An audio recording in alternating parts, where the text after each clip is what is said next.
பிரித்திகா பூமி நேயர்கள் அனைவருக்கும் வணக்கம். தமிழ்நாட்டில் பல்வேறு கிராமங்களில் காவல் தெய்வமாகவும் குலதெய்வமாகவும் விளங்கக்கூடிய சக்தி வாய்ந்த தெய்வம்னு சொல்லி கேட்டிங்கன்னா அது இந்த கருப்பண்ண சுவாமி தாங்க.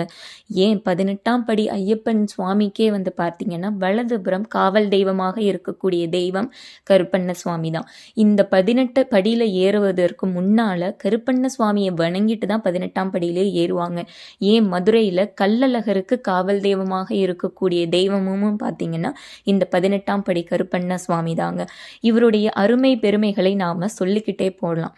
கம்பீரமான தோற்றமும் இவருடைய அகன்ற விழிகளும் இவருடைய தலைப்பாகை, அதுக்கப்புறம் இவருடைய மிரட்டும் விழிகள், முறுக்கு மீசை, கையில் அருவாளோட இவருடைய ஒரு சில கிராமங்களில் பார்த்தீங்கன்னா நின்ற கோலத்திலையும் இருப்பார், அமர்ந்த கோலத்திலையும் இருப்பார், குதிரையின் மேலே புறப்பாடு செய்கிற மாதிரியும் அந்த மாதிரியான கோலத்திலையும் பார்த்தீங்கன்னா பல்வேறு நிலைகளில் பல கோயில்களில் கருப்பண்ண சுவாமி காட்சி அளிப்பாருங்க.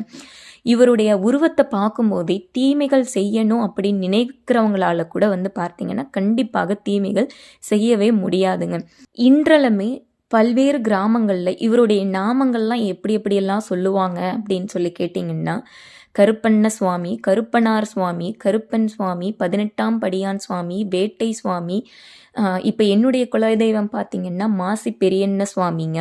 அதுக்கப்புறமா என்னுடைய தந்தை தாய் வழியில் பார்த்தீங்கன்னா நல்லாண்டவர் இப்படி அவரவர் குலத்திற்கு ஏற்றாற் போல கருப்பண்ண சுவாமியினுடைய நாமங்கள் சொல்லப்படுது. சின்ன கருப்ப சுவாமி, பெரிய கருப்பண்ண சுவாமி, மீனமலை கருப்ப சுவாமி, முன்னோடை கருப்ப சுவாமி, நொண்டி கருப்பசாமி, ஒண்டி கருப்பண்ண சுவாமி இப்படின்னு பல்வேறு நாமங்கள் பெரிய கருப்பண்ண சுவாமி, சின்ன கருப்பண்ண சுவாமின்னு அப்படி சொல்லிக்கிட்டே நாம் போகலாம். பல நாமங்கள் இவருக்கு இருக்குது. பல்வேறு மக்கள் வெளிநாடுகளில் போய் செட்டில் ஆகியிருக்கிறாங்க இல்லைங்களா, அவங்களுக்கு கண்டிப்பாக அவங்க மறந்துருப்பாங்க அவங்க குலதெய்வம் நீங்கள் முருகன் வழிபாடு செய்தாலும் சரி, அல்லது வேறு ஏதாவது ஒரு தெய்வம் நீங்கள் வழிபாடு செய்தாலும் சரி, அல்லது குலதெய்வமாக நீங்கள் பாவித்தாலும் சரி, அந்த இடத்துல பார்த்தீங்கன்னா கட்டாயமாக கருப்பண்ண சுவாமி வீற்றிருப்பார் காவல் தெய்வமாக. இன்றளவுமே பல்வேறு கோவில்களுக்கு அம்பாள் கோயில்களில் போய் பாருங்களேன், கண்டிப்பாக கருப்பண்ண சுவாமி காவல் தெய்வமாக வீற்றிருப்பார். ஏதோ ஒரு சிறு ஆலயங்களில் மட்டும்தான் கருப்பண்ண சுவாமி இருக்க மாட்டார். மற்றும் பல்வேறு ஆலயங்களில் கருப்பண்ண சுவாமி இல்லாத கோவில் ஸ்தலங்களையே நாம் பார்க்கவே முடியாது. அப்படி மக்களோட வாழ்விலையும் வாழ்க்கையிலையும் ஒன்று கலந்த ஒரு தெய்வம்னு சொல்லி கேட்டிங்கன்னா அது கருப்பண்ண சுவாமி தாங்க. கருப்ப சுவாமி பார்த்தீங்கன்னா காக்கும் தெய்வம். இது நம்ம ரொம்ப சுத்தபத்தமான நபர்கள் மட்டும்தான் நம்ம வழிபாடு செய்ய முடியும். நம்ம மனசில் ஒரு தீமையான ஒரு எண்ணத்தை வச்சுக்கிட்டு நம்ம அவரை வழிபாடு செய்யவே முடியாது. நம்ம மனசில் சுத்தமான எண்ணங்கள் இருக்கணும். பொய்ங்கிற ஒரு விஷயம் இருக்கக்கூடாது. அப்படி இருந்தால் நம்ம கருப்பண்ண சுவாமியை நெருங்கவே முடியாது. பல்வேறு பெண்களுக்கு பார்த்தீங்கன்னா கருப்பண்ண சுவாமி ஒரு இஷ்ட தெய்வமாக இருக்குன்னு சொன்னால் நீங்கள் நம்புவீங்களா? எங்களுடைய கிராமத்தில் பார்த்தீங்கன்னா அவ்வளோ பெண்கள் இருக்காங்க, அவ்வளோ நம்புவாங்க. நம்ம ஒரு தப்பே செஞ்சுருக்க மாட்டோம், அந்த தப்பு நம்ம பண்ணியிருக்கோன்னு சொன்னால் உடனே போய் நின்று அழுவக்கூடிய தெய்வம்னு சொல்லி கேட்டிங்கன்னா அது கருப்பண்ண சுவாமி தான். நீயே கேளு அப்படின்னு போய் அவங்க கருப்பண்ண சுவாமி கிட்ட சரணடைஞ்சிருவாங்க. இவரை நம்ம எப்படி பூஜை செய்யலாம் அப்படின்னு சொல்லி கேட்டிங்கன்னா நல்ல அவருடைய நம்ம கோவிலில் தாங்க வழிபாடு செய்ய முடியும். வீட்டில் பார்த்தீங்கன்னா நிறைய பேர் வச்சு வழிபாடு செய்வாங்க. ஆனால் பெண்கள் இருக்கிற வீட்டில் நாம் வழிபாடு செய்ய முடியாது.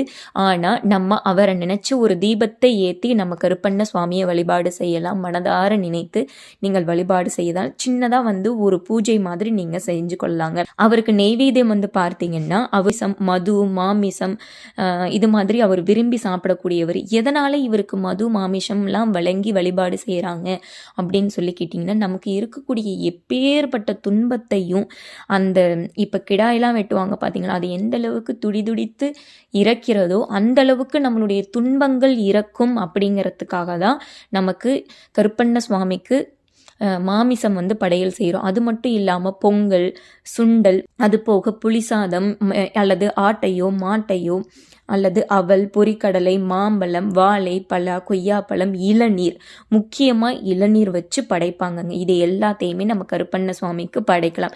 நீங்கள் வீட்டில் பூஜை பண்ணுறீங்க அப்படின்னா நீங்கள் எளிமையான முறையில் பொங்கல், கொண்டக்கடலை அல்லது பார்த்தீங்கன்னா மா, பலா, வாழை, இளநீர் வைத்து நீங்கள் வழிபாடு செய்து கொள்ளலாம். செவ்வாய், வெள்ளி அல்லது டெய்லியுமே கூட நீங்கள் வழிபாடு செய்யலாம். சரிங்களா? இவரை வழிபாடு செஞ்சோம்னா நமக்கு கிடைக்கக்கூடிய பலன்கள் என்ன அப்படின்னு சொல்லி கேட்டிங்கன்னா, கருப்பண்ண சுவாமிக்கு நான் முன்பே சொல்லிட்டேன், பொய்யுங்கிறது சுத்தமாகவே அவருக்கு ஆகவே ஆகாதுங்க. அவருக்கு தர்மத்திற்கு மட்டும்தான் காவல் தெய்வமாக துணை நிற்பார். பக்தருக்கு ஒரு சோதனை வந்துச்சுன்னு வச்சுங்களேன், அவ்வளோ வேகமாக நமக்கு அந்த பிரச்சனையை தீர்த்து வைப்பார். கருப்பண்ண சுவாமியை வழிபாடு செய்கிறவங்கள எந்த ஒரு தீமையுமே, சாபமுமே, சூனியங்கள், போட்டி, பொறாமை இந்த மாதிரியான எந்த ஒரு தீங்குமே நெருங்கவே நெருங்காது. இவர் நல்ல ஒரு ஆரோக்கியத்தையும், தர்மத்தின் நியாயத்தையும், செல்வத்தையும் கண்டிப்பாக இவர் நிச்சயமாக வழங்குவாருங்க.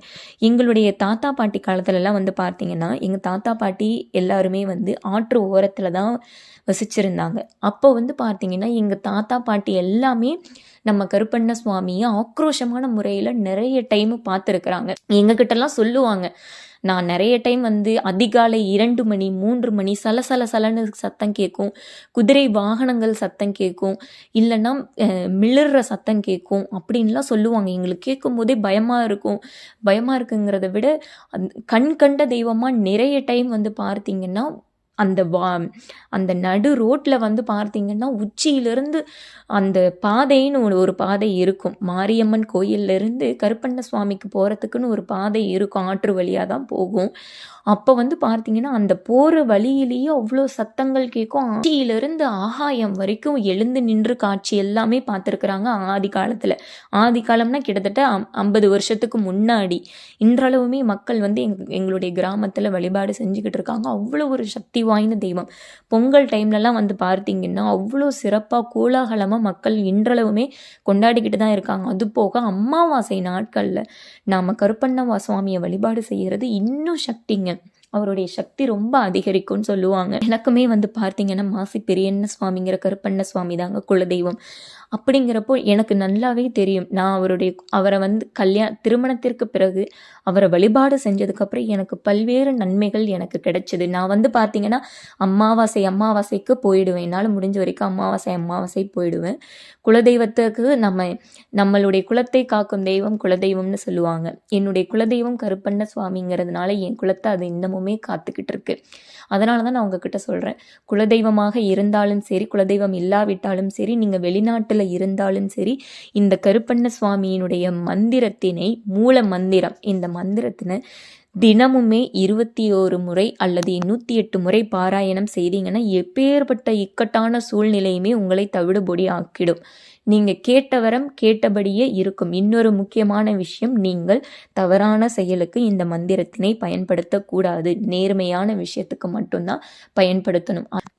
இவருடைய அற்புதமான அந்த சக்தி வாய்ந்த மந்திரம் என்னன்னு சொல்லி கேட்டிங்கன்னா, ஓம் க்ரூம் சிதாங்காய மகாவீர பராக்கிரமாய கதாதராய தூம்ர நேத்ராய தம்ஸ்ரகராலாய மாலாதராய நீலம்பரதாய சர்வ பாபக்னி சர்வ பயாக்னி சிவபுத்ராய கிருத்தாய கிருபகராய ஸ்வாஹ. ஓம் க்ரூம் அசிதாங்காய மகாவீர பராக்கிரமாய கதாதராய தூம்ர நேத்ராய தம்ஸ்ரகரலாய மலாதராய நீலம்பிரதாய சர்வ பாபக்னி சர்வ பயாக்னி சிவபுத்ராய கிருத்தாய கிருப்பாகராய ஸ்வாஹ. இந்த கருப்பசுவாமி சக்தி வாய்ந்த இந்த மூல மந்திரத்தினை நீங்கள் தினமுமே நாள்தோறுமே உச்சரிக்கலாங்க. 127 முறை அல்லது 108 முறை நீங்கள் தினமுமே உங்களுடைய வேண்டுதலை வச்சு நீங்கள் பாராயணம் செஞ்சுக்கிட்டே வந்தீங்கன்னா உங்களுடைய வேண்டுதலுக்கு எவ்வளவு வேகமாக உதவி புரிய முடியுமோ அவ்வளவு வேகமாக உங்களுக்கு காவல் தெய்வமாக நிற்பாங்க. அது மட்டும் இல்லாமல் எதிரிகளுடைய பயம் நீங்கணும், கொலை களவு இது மாதிரின எந்த ஒரு தீங்குமே ஏற்படாமல் இருக்கணும், உங்களுடைய வாழ்க்கை முன்னேற்றத்தை நோக்கி போகணும், ஏழை எளிய மக்களுக்கு காவல் தெய்வமாக கண்மூடித்தனமாக நம்பக்கூடிய தெய்வம்னு சொல்லி கேட்டிங்கன்னா அது இந்த கருப்பண்ண சுவாமி தாங்க. இவரை நாம் கருப்பண்ண சுவாமியை சிவபெருமானுடைய இன்னொரு அம்சம்னு கூட சொல்லலாம், பத்ரகாளியினுடைய அம்சம்னு சொல்லலாம், பெரியாண்டவருங்கிற ஒரு இன்னொரு பேருமே இவருக்கு இருக்குங்க. நம்ம வாழ்க்கையில் இருக்கக்கூடிய எதிரிகளின் தொல்லையிலிருந்து விடுபட்டு எல்லா வளமும் கிடைக்கணும்னு நான் அந்த கருப்பண்ண சுவாமியை வேண்டி கேட்டுக்கிறேன். இந்த பதிவு உங்களுக்கு மிகவும் பயனுள்ளதாக இருக்கும்னு நம்புகிறேன்.